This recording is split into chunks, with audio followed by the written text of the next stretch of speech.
बच्चों, कैसे हैं आप सब लोग। बच्चों, आज हम करने वाले हैं गाला पेपर 4 साइंस का सेक्शन डी। तो यहाँ पे आपका पेपर 4 जो है वो कंप्लीट हो जाएगा पूरी तरीके से। बहुत सारे बच्चों के मैसेजेस आए थे, मैम सेक्शन डी सी करवा दीजिए। तो थोड़े से क्वेश्चंस जो थे वो विचित्र टाइप के थे, इसके लिए उनके आंसर्स को फ्रेम करने में थोड़ा सा समय लग जाता है, कि ताकि हम ऐसी लैंग्वेज यूज़ करें कि आपको समझ में भी आए आंसर और मीनिंग भी पता चला और आप उसको आसानी से लर्न भी कर लें। तो इसके लिए थोड़ा समय लग जाता है, तो साइंस में थोड़ी सी दिक्कत आती है। ठीक है, तो चलिए अभी सेक्शन डी देख लेते हैं। हम कोई टाइम नहीं वेस्ट करते और देखते हैं कि सेक्शन डी में क्या क्या सवाल पूछे गए और उनके आंसर हमें कैसे लिखने हैं। तो 20 मार्क का क्वेश्चन सेक्शन होता है, 4 मार्क का एक क्वेश्चन रहता है। सबसे पहला क्वेश्चन देख लेते हैं हम लोग। Explain with activity how do metal carbonates and metal hydrogen carbonates react with acids. ठीक है, तो एसिड के साथ कैसे रिएक्ट करते हैं वो अपन को देखना है। ठीक है, तो देखो बेटा, सबसे पहले तो अपन ये चीज़ समझ लेते हैं कि मेटल कार्बोनेट और मेटल हाइड्रोजन कार्बोनेट जब भी रिएक्ट होगा एसिड के साथ, तो आपको क्या मिलेगा? सॉल्ट, कार्बन डाइऑक्साइड और वाटर। समझ में आ गया? देखो, कभी भी अगर हम बात करते हैं, देखो मेटल कार्बोनेट ना, तो ये मेटल का M लिख दिया, कार्बोनेट में CO3 आता है। ठीक है, यहाँ तो फिर मेटल हाइड्रोजन कार्बोनेट, तो मेटल हाइड्रोजन का H और CO3। मेटल में आगे कुछ भी हो सकता है, सोडियम, पोटेशियम, कैल्शियम, वॉटेवर। ठीक है, तो जब भी ये एसिड के साथ रिएक्ट करते हैं ना बेटा, तो आपके पास, अभी आप 10th में हो, आगे 11 साइंस लेते हो, वॉटेवर, एक चीज़ याद करना, जब भी आपके पास कंपाउंड के अंदर कार्बोनेट हो ना, तो कार्बन डाइऑक्साइड गैस तो निकलेगा ही निकलेगा। तो एक कंपाउंड तो निकल गया, फिर पानी निकलेगा ही निकलेगा, दूसरा कंपाउंड निकल गया, बाकी जो बच गए आपके पास उसको अपन बोलते हैं सॉल्ट। ठीक है, मतलब फाइनली हमारे पास एक कंपाउंड आ गया। ठीक है, तो ये चीज़ को ज़रा ध्यान देना। अब इन्होंने कहा है कि एक्टिविटी की जो एक्सप्लेन को, इसको तो एक्टिविटी लिखना पड़ जाता है। तो देखो क्या है बच्चा जी activity. Take 2 test tubes, 2 test tubes ले लो, एक को ए और एक को बी मार्क कर लो। ठीक है, take 0.5 gram of sodium carbonate Na2CO3 ले लो टेस्ट ट्यूब ए में, और टेस्ट ट्यूब बी के अंदर आप 0.5 ग्राम का ले लो सोडियम हाइड्रोजन कार्बोनेट, जिसको हम NaHCO3 ले लेते हैं। ठीक है, सिंपल, ओके। अब इन दोनों टेस्ट ट्यूब में आप 2 ml जितना HCl डाल दो। एसिड बोल कहा ना, एसिड के साथ रिएक्ट करो। ठीक है, तो अपन HCl डाल देते हैं। नाउ अब कह रहा है कि भाई place a cork to the mouth of the each test tube and insert the delivery tube. ठीक है, तो आपके पास फिगर दिया हुआ है कि ऐसे आप ना कॉर्क लगा दो और उसके साथ यूँ डिलीवरी ट्यूब, या डिलीवरी ट्यूब जो है वो लगा दो आप। ठीक है, टेक कैल्शियम हाइड्रोक्साइड सॉल्यूशन। ये जो बंदे ने हाथ पकड़ के रखा हुआ है ना, हाथ पे जो टेस्ट ट्यूब, उसके अंदर हमें सॉल्यूशन लेना है कैल्शियम हाइड्रोक्साइड का, मतलब कि CaOH ट्वाइस। ठीक है, और दोनों के साथ अपन को इसको रिएक्शन, तो समझो कि पहले ये ए होगा। ठीक है, ए के साथ आप देखो कार्बन डाइऑक्साइड गैस रिलीज होगी, फिर बी के साथ आप देखोगे तो अपन को पता है कि कार्बन डाइऑक्साइड गैस जब भी लाइम वाटर के साथ रिएक्ट किया जाता है, लाइम वाटर मतलब कि CaOH twice, calcium hydroxide is the chemical name. ठीक है, तो उनके साथ जब रिएक्ट किया जाता है तो वो मिल्की कलर में कन्वर्ट हो जाता है ना। तो अगर आपका मिल्की टर्न हो जाता है, दैट मीन्स कि CO2 रिलीज हुआ। ठीक है, तो यहाँ पे अपन ऑब्जर्वेशन क्या देखेंगे, gas bubbles are form, CO2 निकल रहा है, एफरवेंसेस तो निकलते हैं ना। आज अगर आप पेप्सी या कोका कोला जो आप खोलते हो तो एफरवेंसेस निकलते हैं ना, बबल्स। ठीक है, तो CO2 के होते हैं, तो वो तो निकलने ही वाले हैं। तो ये CO2 का तो नेचर ही है इस तरीके से बाहर आना, तो इसके लिए गैस बबल्स निकलेंगे दोनों में से। और कार्बन डाइऑक्साइड गैस जो है, जो रिएक्शन के दौरान निकलेगा, वो लाइम वाटर को किसमें कन्वर्ट कर लेगा? मिल्क में, आई मीन मिल्क की लाइम वाटर। ठीक है, तो ये अपना पूरा ऑब्जर्वेशन।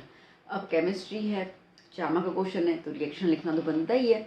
ठीक है, तो रिएक्शन क्या होगा, देखो जब आप मेटल कार्बोनेट लेते हो बच्चा जी और उसको एसिड के साथ रिएक्ट करते हो, तो आपको सॉल्ट, वाटर और CO2 मिल रहा है, इतना तो क्लियर हो गया।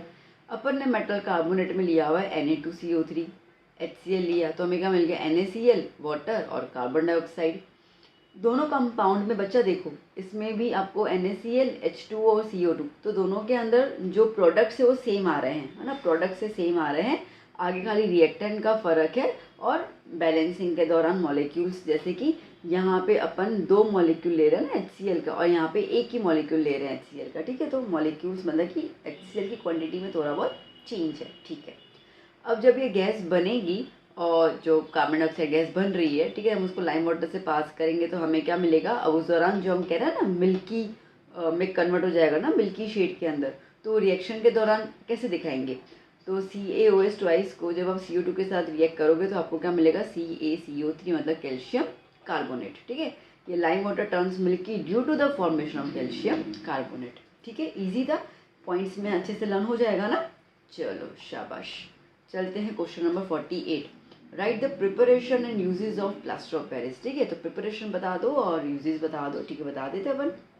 तो देखो बच्चा, पहले तो केमिकल फॉर्मूला क्या है प्लास्टर ऑफ पेरिस का, CaSO4.12H2O हेमीहाइड्रेट। ठीक है, इसके लिए इसको अपन कहते हैं कैल्शियम सल्फेट हेमीहाइड्रेट। कैसे बनता है भैया, तो बेसिकली जब हम जिप्सम को हीट करते हैं 373 केल्विन टेम्परेचर पे, तो वो कुछ वाटर मॉलिक्यूल्स वेपोराइज कर लेता है और हमें मिल जाता है कैल्शियम सल्फेट हेमीहाइड्रेट। देखो रिएक्शन, CaSO4.2H2O, 2 मॉलिक्यूल है वाटर के। ठीक है, तो जब अपन ये रिएक्ट करेंगे, मतलब कि इस पर अपन ने हीट लगा दिया और क्या लिखेंगे, 373 केल्विन टेम्परेचर दे रहे हैं अपन इसको, तो क्या हो जाएगा CaSO4.12H2O, तो ये बन गया प्लास्टर ऑफ पेरिस। और 1.5 मॉलिक्यूल जितना बाहर निकल गया, मतलब 3/2 मॉलिक्यूल ऑफ वाटर निकल गया। प्लास्टर ऑफ पेरिस एक वाइट पाउडर है। ठीक है, जब हम उसको पानी के साथ मिक्स करते हैं इट चेंजेस टू जिप्सम। ठीक है, तो POP को जब हम पानी डोलते तो वो जिप्सम में ही दोबारा से कन्वर्ट हो जाता है, which is a hard solid मास। ठीक है, फ्रैक्चर के दौरान लगाते होंगे ना आप लोगों को कभी, हर बच्चे का एक बार फ्रैक्चर तो होता ही। ठीक है, तो आइडिया तो होगा ही उसको। यूजेस चलो आ ही गया। It is use by the doctor as a plaster to support the fractured bones. ठीक है, तो उसको ठीक जगह पे करने के लिए, ट्वाइस वगैरह बनाने के लिए यूज़ किया जाता है। उसके अलावा डेकोरेशन या स्मूथ सरफेस, जैसे अपनी दीवारें होती है ना, ठीक है, तो इस पर कलर करने से पहले पूरा POP लगा देते ताकि पूरी सरफेस स्मूथ हो जाए, तो फिर जब उसको पेंट करें तो ऐसे मस्त चमकता हुआ सीधी सी दीवार नजर आए। ठीक है, तो उसके लिए भी इसको यूज़ किया जाता है। ठीक है, नन क्लियर, ओके। ईजी था ये वाला क्वेश्चन, मुझे नहीं लगता किसी बच्चे को डाउट होगा इसके अंदर। आइए देखते हैं next 49 number question. What are the two properties of carbon that enables it to form a large number of compounds? ठीक है, तो कार्बन की ऐसी कौन सी 2 खासियतें हैं या कैसी कौन से प्रॉपर्टीज हैं जो इतने लंबे लंबे लंबे चेन कंपाउंड्स के बनाने में उसको मदद करता है, तो प्रॉपर्टीज को बताओ। तो 2 प्रॉपर्टीज है, एक है कैटिनेशन और एक है टेट्रावेलेंसी। ठीक है, कैटिनेशन का मतलब होता है खुद से प्यार करना। ओके, मैं खुद की फेवरेट हूँ, आजकल ये वाला बहुत चलता है ना, होता है ना, तो ये खुद से इतना प्यार कर लेता है कार्बन डाइऑक्साइड कि खुद से लंबी लंबी चेन बना लेता है, कोई टेंशन नहीं है। तो ये जो लंबी चेन बनती है इसको अपन कहते हैं कैटिनेशन। ठीक है, तो एक बार देख लेते हैं। Carbon has a unique ability to form bonds with the other atoms, no doubt. ठीक है, and with the carbon itself and give rise to a large carbon chain या molecule chain, that property is known as a catenation. ठीक है, example देना है तो कुछ आप एग्जाम्पल दे सकते हो, कोई दिक्कत नहीं है ना। जैसे कि डायमंड, ग्रेफाइट, ये क्या है, कैटिनेशन की तो पार्ट है ना। खुद से लंबी लंबी चेन बना लेगा ना। या तो आप दूसरा भी कुछ ले लो, आप इथेन का एग्जाम्पल दे दो, आप हेक्सेन का एग्जाम्पल दे दो। ठीक है, तो ये सारी की सारी इसमें आती है। फिर दूसरी इसकी प्रॉपर्टी है टेट्रावेलेंसी की। टेट्रावेलेंसी का मतलब क्या होता है बेटा, कि ये 4 बॉन्ड बना सकता है। ठीक है, देखो बच्चा, कार्बन का नंबर होता है 6। ठीक है, इसका मतलब कि 2,4, पीछे अपन को 4 चाहिए 8 बनाने के लिए, to make the octet configuration. ठीक है ना, तो बेसिकली कार्बन के पास 4 खाली जगह है, मतलब 4 बॉन्ड बना सकता है, तो 4 के साथ वो रिश्ता बना सकता है। ठीक है, तो ये जो 4 के साथ वो फ्रेंडशिप करेगा उसको अपन कहते हैं वैलेंसी। तो it is capable of bonding with the 4 other atoms of carbon और द सम अदर मोनोवैलेंट। ठीक है, यहाँ कार्बन के साथ या किसी और के साथ भी वो ज्वाइन हो सकता है। जब ये बनाता है ना तो वो सिर्फ और सिर्फ कोवेलेंट बॉन्ड ही बनाएगा, याद करना, और कोई बॉन्ड नहीं बनाता है। तो ये carbon forms compound mainly by the covalent, क्योंकि कार्बन के पास 4 एलिमेंट होते हैं, मतलब 4 वैकेंसीज होती हैं, तो forms with most of the other elements. ठीक है, जिसकी वजह से वो थोड़ा सा कंपाउंड एक्सेप्शनली अगर हम देखें तो थोड़ा सा स्टेबल होता है और स्ट्रॉन्ग होता है। ठीक है, दूसरा स्ट्रॉन्ग बॉन्ड जो है, formation of strong bond by the carbon is it's small size. ठीक है, दूसरा ये रीज़न है कि इसके बॉन्ड स्ट्रॉन्ग होते हैं वैसे कोवलेंट बॉन्ड वीक होता है, बट कार्बन के हिसाब से ना, compare to the other elements, हम अगर कार्बन के कंपेरिजन की बात करते हैं तो वो स्ट्रॉन्ग बॉन्ड माना जाता है। तो वो क्यों, कार्बन की साइज छोटी होती है ना, तो छोटे छोटे कार्बन आपस में कनेक्टेड हो जाते हैं तो काफ़ी स्ट्रॉन्ग हो जाते हैं। तो जिसकी वजह से देखा जाए तो उनकी जो होल्डिंग है वो न्यूक्लियस के साथ शुरू हो जाती है। तो that's enables nucleus to hold on to the shared electrons, और जिसकी वजह से वो अच्छे खासे एलिमेंट्स में कन्वर्ट हो जाते हैं, अच्छे खासे कंपाउंड्स में कन्वर्ट हो जाते हैं। ठीक है, तो दो प्रॉपर्टी आ गई कैटिनेशन और टेट्रावैलेंसी की। चलिए next question. Explain the following principles for the conduction of water in plants, conduction of water by roots and conduction of water by transpiration। ठीक है, तो चलो देखते हैं, फटाफट से देख लेते हैं हम लोग क्या है। देखो पहले तो रूट्स के थ्रू पानी कैसे प्लांट्स ऊपर खींचते हैं वो देखना है। तो वाटर हो या मिनरल्स हो, ठीक है, वो बेसिकली प्लांट्स में ट्रांसपोर्ट किए जाते हैं with the help of the xylem tissue जो प्रेजेंट होता है रूट्स के अंदर। हालांकि रूट्स से स्टार्ट होता है बेसिकली। ठीक है, तो रूट जो है वो पानी को एब्जॉर्ब करेगा सॉइल में से by taking up the ions, calcium, magnesium, zinc, जो भी आयंस होते हैं वो लेगा, और यहाँ पे डिफरेंस क्रिएट होगा। ठीक है, क्या डिफरेंस क्रिएट होगा, देखो सॉइल के पास बहुत ज़्यादा आयंस है, मतलब हाई कॉन्सेंट्रेशन, रूट के पास उतना नहीं है। ठीक है, तो जब रूट उसे खींचेगा तो बेसिकली देखा जाए तो सॉइल के पास 1000 मॉलिक्यूल्स हैं, और रूट ने, ठीक है, रूट ने भी पानी खींचा है तो समझो उसने 10, तो 1000 और 10 में कितना गैप हुआ, 990 गैप हुआ। तो ये जो डिफरेंस बनता है ना, ये डिफरेंस की वजह से पानी को ऊपर खींचा जाता है। आया समझ में? नहीं, चलो मैं एक और एग्जाम्पल देती हूँ अपन का। अपने जब जूस पीते हैं या कोकोनट वाटर पीते हैं वॉटेवर, तो हम स्ट्रॉ लेते हैं ना। ठीक है, अब आप सोचो, आप जो स्ट्रॉ है, ठीक है, वो जो स्ट्रॉ है आपने वो जूस में डाला हुआ है, जूस ग्लास जो है वो फुल ऑफ जूस है, मतलब कॉन्सेंट्रेशन ज़्यादा है, और अपन जब यूँ मुंह डाल के इसको सक करते हैं, ठीक है, तो क्या पूरा का पूरा इकट्ठे आता है क्या? नहीं ना, धीरे धीरे ऊपर आता है ना। तो क्या हो रहा है ना कि पहले तो कुछ था ही नहीं, फिर धीरे धीरे ऊपर आ रहा है, तो एक डिफरेंस है। ठीक है, एक डिफरेंस हुआ, क्योंकि अपने मुंह में तो कुछ है ही नहीं, जूस का एक पार्टिकल नहीं है, और ग्लास पूरा जूस से भरा पड़ा है। तो अपन जो सक करते हैं ना करके और अपन पीते हैं ना, तो उस दौरान जो हम एयर को सक करते हैं और जो प्रेशर क्रिएट होता है, सेम चीज़ क्रिएट होती है रूट्स के साथ जब वो पानी को एब्जॉर्ब करते हैं फ्रॉम द सॉइल। ठीक है, तो इस हिसाब से ये जो डिफरेंस क्रिएट होता है in the concentration, in the amount, ठीक है, उसके थ्रू पानी जो ऊपर खींचा जाता है। इतना क्लियर हुआ? पहली ये बात हुई। दूसरा क्या है कि conduction of water by the transpiration pull. अब ट्रांसपीरेशन पुल क्या होता है? देखो तुम पानी कब पीते हो? जब प्यास लगती है ना। प्यास लगने का मतलब ये कि अपनी बॉडी से पानी की मात्रा कम हो गई है, इसलिए हम पानी पीते हैं। ठीक है, अब प्लांट्स का क्या होता है बच्चा? प्लांट्स जो है उसके जो लीव्स होते हैं वो सन के कांटेक्ट में ज़्यादा आता है ना। ठीक है, तो सन जो है वो पानी खींच लेता है, पता है अपने को। तो लीव्स में से जब पानी खींच जाता है तो लीव्स ड्राई हो जाते हैं, उनको प्यास लगती है। तो जब उनको प्यास लगती है तो वो नीचे से पानी खींचते हैं, मतलब कि जाइलम से पानी लेते हैं। ठीक है, तो इसको अपन कहते हैं ट्रांसपीरेशन पुल। ओके, अब आते हैं इसको अपन एग्जैक्टली मीनिंग के हिसाब से। देखो, the water moves up creating a column of water. ठीक है, पानी यूं, ये ट्यूब है ना, तो पानी यूं करके ऊपर जा रहा है। ठीक है, तो एक कॉलम के थ्रू, पाइप कैसा होता है, सीधा सीधा स्ट्रॉ आप देखो तो कॉलम बन रहा है ना। ठीक है, उसको अपन लेते हैं, तो धीरे धीरे वो पानी को ऊपर की तरफ पुश किया जाता है। ठीक है, रूट, स्टेम, लीव्स के पास दे आर कनेक्टेड, और एक कंटिन्यूस फ्लो बनता है पानी का। ठीक है, ये जो चैनल बनते हैं, ये जो पूरा कनेक्शन बनता है, ये पूरे प्लांट के पार्ट्स को पानी पहुंचाता है।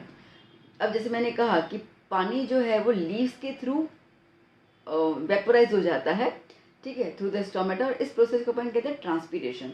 अब जब प्यास लगती है, प्यास लगने के दौरान जब लीव्स खींच के पानी और ज़्यादा लेता है, उसको अपन कहते हैं ट्रांसपीरेशन पुल। ठीक है, खींचा है उसने पानी को। इट क्रिएट्स अ सक्शन पुल ना, चूसता है वो बिल्कुल, तो सक्शन पुल करता है which pulls the water from the xylem cells of the roots. ठीक है, जिसकी वजह से पानी ऊपर की तरफ जाता है। बात समझ में आ गई? ठीक है, तो रूट्स पानी कैसे ले रहे हैं? जब कॉन्सेंट्रेशन का डिफरेंस आता है, और ये रूट्स जब पानी ऊपर खींचा क्यों जाता है? रूट्स से पानी लिया, ठीक है, अब ये रूट्स में से आगे ऊपर की तरफ पानी कैसे खींचा जाएगा? With the help of the transpiration. ठीक है बच्चा, चलिए next. Draw this diagram of human heart. Describe the following conditions. Blood circulation. Left chamber of heart से शुरू करना है और राइट चैम्बर ऑफ हार्ट का हमें बताना है। चलो, तो देखो बच्चा, लेफ्ट चैम्बर में ना बच्चा अपने को पता है लेफ्ट आर्ट्रियम होता है और लेफ्ट वेंट्रिकल होता है, ठीक है। ये मैंने फिगर नीचे दिया हुआ है, अदरवाइज आपके पास टेक्स्ट में भी फिगर होगा ना, आप निकाल के आप देख लीजिए तो आपको एक्सप्लेनेशन पता चल जाएगा। तो ये लेफ्ट आर्ट्रियम है बच्चा और ये लेफ्ट वेंट्रिकल है, ठीक है। यहाँ पे राइट आर्ट्रियम और राइट वेंट्रिकल। तो बेसिकली जो डीऑक्सीजनेटेड ब्लड है, सॉरी लेफ्ट की बात करें ना अपन, ऑक्सीजनेटेड, ठीक है। तो ये जो ऑक्सीजनेटेड ब्लड है वो लंग्स में से आता है लेफ्ट आर्ट्रियम में, ओके। तो ऑक्सीजनेटेड ब्लड फ्रॉम लंग्स वो आएगा किसके पास, लेफ्ट आर्ट्रियम में। लेफ्ट आर्ट्रियम से नीचे की तरफ जाएगा लेफ्ट वेंट्रिकल में, लेफ्ट वेंट्रिकल से वो जाएगा एओर्टा में, एओर्टा से वो जाएगा बॉडी के पार्ट्स में। फ्लो चार्ट समझ में आ गया बच्चों? ये जो मैंने बोला ना वही लिखना है और कुछ नहीं करना है, ठीक है। तो कौन सा अच्छा वाला प्योर ब्लड, चलो आओ अभी रीड कर लेते हैं अपन। तो from the lungs oxygenated blood goes to the left atrium through the pulmonary vein, ठीक है। किसके थ्रू जा रहा है, पल्मोनरी वेन के थ्रू जा रहा है। लेफ्ट आर्ट्रियम से ये ऑक्सीजनेटेड ब्लड कहाँ जाएगा, लेफ्ट वेंट्रिकल में नीचे की तरफ, ठीक है। अब यहाँ पे एक वेल्व है, एक नलका है, ठीक है। नल है एक जिसको अपन कहते हैं बाइकस्पिड वेल्व। ये बाइकस्पिड वेल्व जो है वो लेफ्ट आर्ट्रियम और लेफ्ट वेंट्रिकल के बीच में होता है, देखना है, देखो आ जाओ, ये देखो ये है ना ये वेल्व, ये वाला, ठीक है। ये यूँ खुल गया ना, ठीक है। तो आप सोचो अभी थोड़ा इमेजिन करना बच्चा कि यूँ खुल गया तो ऊपर आर्ट्रियम में, नीचे वेंट्रिकल है और ये बीच के ही कनेक्शन है, ठीक है। तो ये जब खुल गया तो ऊपर से पानी नीचे की तरफ आया और इसको अपन ने बंद कर दिया तो क्या होगा, नीचे वाला पानी ऊपर की तरफ वापस नहीं जाएगा। पानी मतलब कि ब्लड, ठीक है। तो नीचे वाला ब्लड ऊपर की तरफ वापस नहीं जाएगा, तो ये प्रिवेंट करता है ब्लड को ओवर मतलब बैक फ्लो करने के लिए, ठीक है। तो उसके बाद क्या हुआ भैया, तो ये रहा कहाँ गया, हाँ ठीक है। तो उसके बाद लेफ्ट वेंट्रिकल ये ब्लड किसको सौंपेगा, एओर्टा को, और एओर्टा ये ब्लड किसको देगा, पूरे बॉडी पार्ट्स को। बात समझ में आ गई अच्छे से? चलो अब क्या हुआ, अब देखो बॉडी पार्ट्स के पास गया तो बॉडी पार्ट्स जो है उस ब्लड को गंदा कर देते हैं, ठीक है। तो वो क्या हो जाएगा, मतलब कि ऑक्सीजन पूरा का पूरा ले लेते हैं ब्लड से और कार्बन डाइऑक्साइड उसको दे देते, भाई तू कचरा लेके जा, ठीक है। अब यहाँ पे ये आता है, ये अब ना ब्लड जो है वो कचरे वाला बन गया, ठीक है, पूरा का पूरा कचरा लेके आ जाता है। तो अब अगर हम बात करते हैं राइट आर्ट्रियम की बच्चा, तो ऊपर राइट आर्ट्रियम, नीचे राइट वेंट्रिकल ना, ऊपर नीचे, चलो इतना क्लियर हो गया। अब ये जो डीऑक्सीजनेटेड ब्लड है, मतलब गंदा वाला खून, इम्प्योर ब्लड, ठीक है, वो दूसरे ऑर्गन से कहाँ पे आएगा, राइट आर्ट्रियम में आएगा थ्रू द सुपीरियर वीना कावा एंड इन्फीरियर वीना कावा। सुपीरियर मतलब कि वो वेन्स जो हेड के पोर्शन से ब्लड लेके आती हैं, और इन्फीरियर मतलब कि जो लेग्स मतलब हार्ट के नीचे वाला जो पोर्शन है वो इन्फीरियर, हार्ट के ऊपर वाला जो पोर्शन है वो सुपीरियर, ठीक है। तो यहाँ से पूरा का पूरा ब्लड आता है, इम्प्योर ब्लड। अब ये ब्लड कहाँ पे जाएगा बच्चा, राइट आर्ट्रियम में, है ना। राइट आर्ट्रियम से ये ब्लड जो है वो राइट वेंट्रिकल में जाएगा, राइट वेंट्रिकल में with the help of the tricuspid valve. अब ना यहाँ पे यूँ तीन ऐसे होते हैं, ठीक है, फिर यूँ तीन खुल जाते हैं, ऐसे तीन होते हैं, इसके लिए नाम ट्राइकस्पिड दिया हुआ है, ठीक है। अगेन उसका काम भी वही है कि बैक फ्लो ब्लड से बचाता है। एक बार नीचे वेंट्रिकल में आ गया तो वापस से वो आर्ट्रियम में नहीं जा सकता है। अभी वेंट्रिकल से ये जो ब्लड है वो किस पे जाएंगे, लंग्स में जाएंगे। लंग्स में वो अच्छे खासे से फिर से फ्रेश हो जाएंगे, ऑक्सीजन दिया जाएगा, CO2 वापस लिया जाएगा थ्रू द पल्मोनरी आर्टरी, वो जाएंगे inside the lungs, gases exchange takes place, और इस तरीके से ब्लड जो है वो ऑक्सीजन होके फिर से आएगा लेफ्ट आर्ट्रियम में। बात समझ में आई अच्छे से? ठीक है, चलो एक बार अपन फ्लो चार्ट बना दे इसका इजी तरीके से, है ना।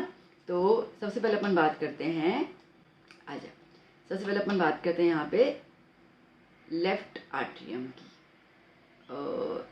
लेफ्ट चैम्बर, है ना, लेफ्ट चैम्बर लिख देती हूँ मैं यहाँ पर। चल, तो लेफ्ट चैम्बर में ब्लड आ रहा है, ठीक है, लंग्स में से ब्लड आ रहा है, लंग्स में से ब्लड आ रहा है। कौन सा ब्लड आ रहा है बच्चा, ऑक्सीजनेटेड ब्लड। कौन लेके आ रहा है बच्चा ये ब्लड, पल्मोनरी, पल्मोनरी वेन ये ब्लड लेके आ रहा है ना। ये ब्लड कहाँ पे जा रहा है बच्चा, लेफ्ट आर्ट्रियम में जा रहा है। लेफ्ट आर्ट्रियम से ये ब्लड कहाँ पे जा रहा है बच्चा, लेफ्ट वेंट्रिकल में जा रहा है। यहाँ पे एक वेल्व है जिसका नाम है बाइकस्पिड वेल्व, ठीक है, बाइकस्पिड वेल्व वो खुल जाता है और नीचे की तरफ ब्लड चला जाता है। अभी लेफ्ट वेंट्रिकल से ब्लड कहाँ पे जाएगा बच्चा जी? एओर्टा में जाएगा। एओर्टा से ये ब्लड कहाँ पे जाएगा? बॉडी पार्ट्स में जाएगा, है ना? यहाँ तो समझ में आया ना? चलो, अब बॉडी पार्ट से ये ब्लड कैसा हो जाएगा बच्चा? It becomes deoxygenated. ठीक है, ये कैसा ब्लड हो जाएगा बच्चा जी? डीऑक्सीजनेटेड ब्लड हो जाएगा। ठीक है ना? अभी डीऑक्सीजनेटेड ब्लड जो है वो विद द हेल्प ऑफ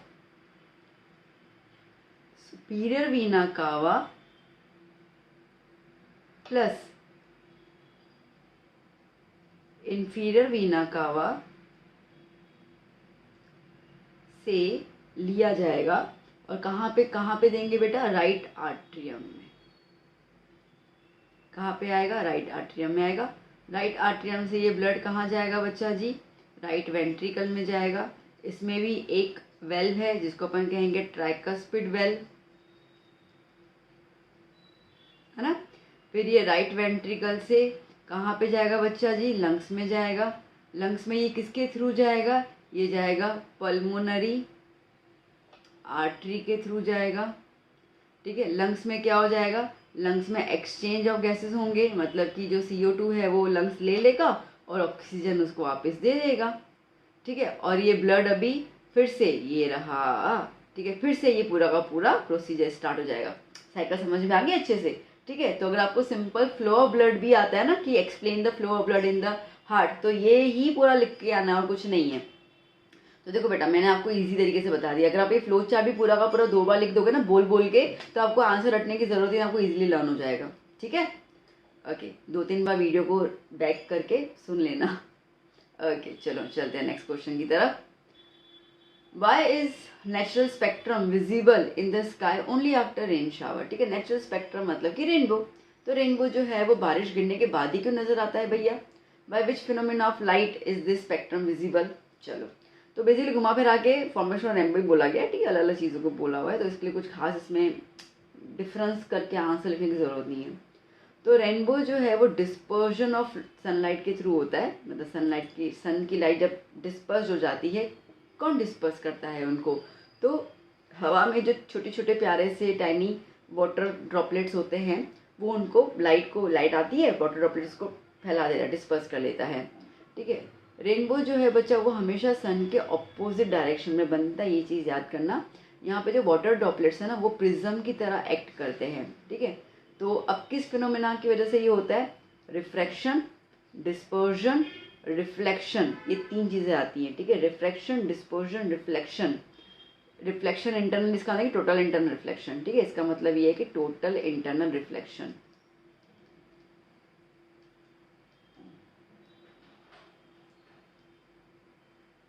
ठीक है बच्चों, तो फाइनली वो फिर से रिफ्लेक्ट होगा और बाहर की तरफ आ जाएगा। तो अब बेसिकली अगर बोलते हैं तो यहाँ पे डिस्पर्शन ऑफ लाइट आया, इंटरनल रिफ्लेक्शन आया, और इस तरीके से जो अलग अलग कलर्स हैं वो ऑब्जर्वर्स की आंखों तक पहुँच जाते हैं। ठीक है, तो that is considered as the formation of rainbow आप बोल दो, इस क्वेश्चन को आप एग्जाम लिख दो तो ये आ गया। तो आप देख सकते हो कि सन की लाइट आई। ठीक है, सन की लाइट यहाँ पे देखो रिफ्लेक्ट हो रही है। रिफ्लेक्ट होगी तो वो 7 कलर्स में चली जाएगी। Rays travel at different angles. ठीक है, अब पार्शियली रेज जो है वो रिफ्लेक्ट होते हैं क्योंकि वाटर ड्रॉपलेट का थोड़ा एनलार्ज हो जाता है। ठीक है, तो पार्शियली रिफ्लेक्ट होंगे और रिफ्लेक्ट होने के बाद ठीक है फिर रिफ्लेक्ट होते हैं और रिफ्लेक्ट होकर हमारी आंखों में चले जाते हैं, तो हम रेनबो को देख सकते हैं आराम से। ठीक है बच्चा, चलिए नेक्स्ट क्वेश्चन 53। क्या कह रहा है 53 number question? A compass is placed near the wire of a linear conductor. ठीक है, लीनियर कंडक्टर मतलब कि स्ट्रेट कंडक्टर। ठीक है, ये रहा, फालतू फालतू के इन्होंने वर्ड्स को घुमाया हुआ है, तो that is a straight conductor. ठीक है, तो स्ट्रेट कंडक्टर है और अपन उसके सामने कंपास लेके जा रहे हैं। State the observation in the following cases, give reason. आपको क्या ऑब्जर्व मिल रहा है, ऑब्जर्वेशन क्या मिल रहा है, अपन को उसका रीजन बता दो। ठीक है, बता देते हैं। पहला क्वेश्चन क्या है बच्चा जी? The direction of the current flowing in the wire is reversed. Current का अगर हम लोग डायरेक्शन बदल देंगे ना, जैसे कि ये पॉजिटिव था ये नेगेटिव था, यूं कर लिया तो ये नेगेटिव ये पॉजिटिव ना, ऐसे ना पॉजिटिव नेगेटिव तो नेगेटिव पॉजिटिव हो गया, तो तब क्या होता है? तो आइए देख लेते हैं, अभी एक एक करके डिस्कस करते हैं। तो हम ये देखेंगे जो कंपास की निडल है ना वो भी अपोजिट डायरेक्शन में मूव करेगी।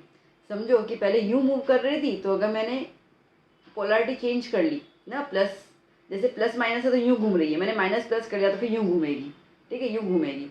तो कंपास की निडल जो है वो they move in the opposite direction.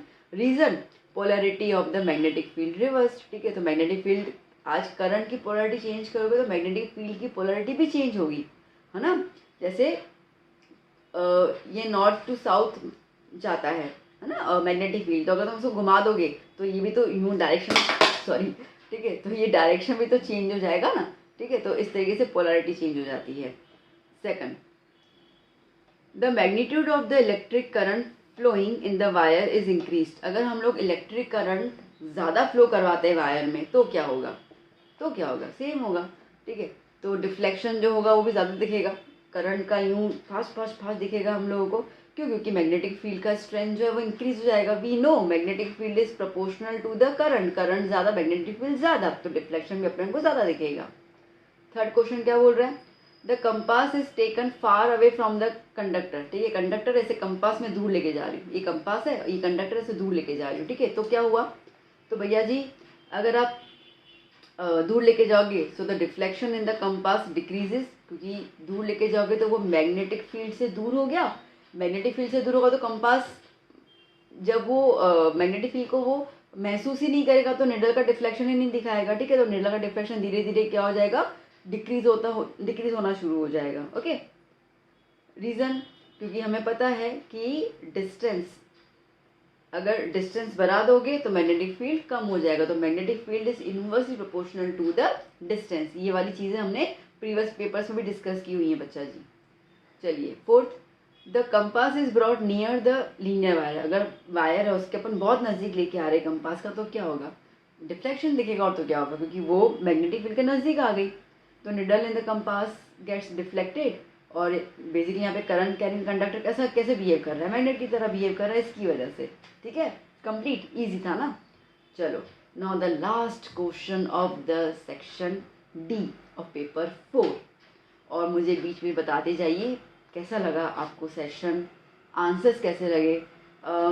I am damn sure कि ऐसे आंसर्स आपको पूरे के पूरे यूट्यूब चैनल पे GSU में कहीं नहीं मिलने वाले हैं जैसे मैंने आपको दिए हैं, with the full of explanation and बहुत इजी लैंग्वेज और पॉइंट टू पॉइंट आंसर्स, कोई अनाप शनाप नहीं लिखा हुआ है, कहीं से उठा के ऐसे डाल दिया आपको बोले लर्न कर, ऐसा नहीं है। एक बच्चे ने कमेंट में मुझसे पूछा था कि मैम आपके आंसर लिखेंगे मैम मार्क्स तो नहीं कटेंगे? नहीं कटेंगे, क्योंकि आपके जो मैं आंसर्स दे रही हूँ वो बहुत एक्यूरेट है।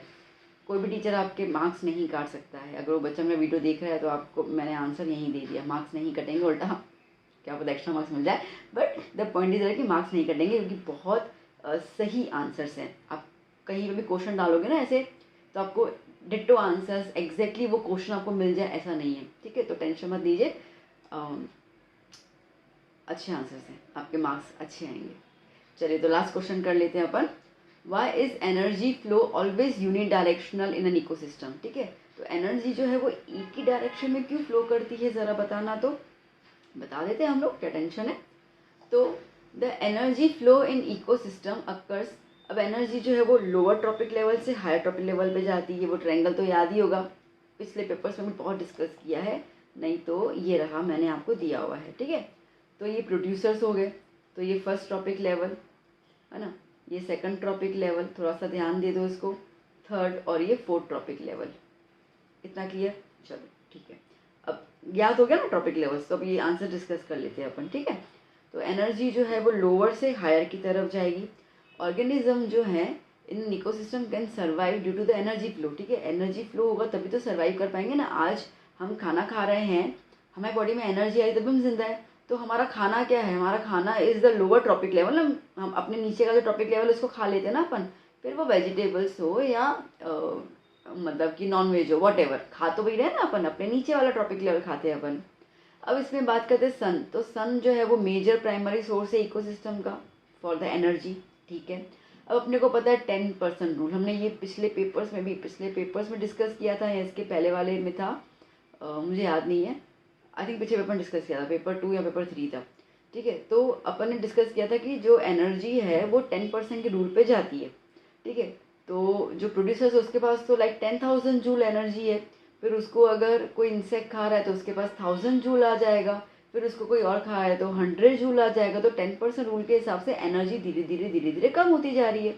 ठीक है, अच्छा अब मैं इस पूरे आंसर का एक शॉर्ट चीज़ बताऊँ।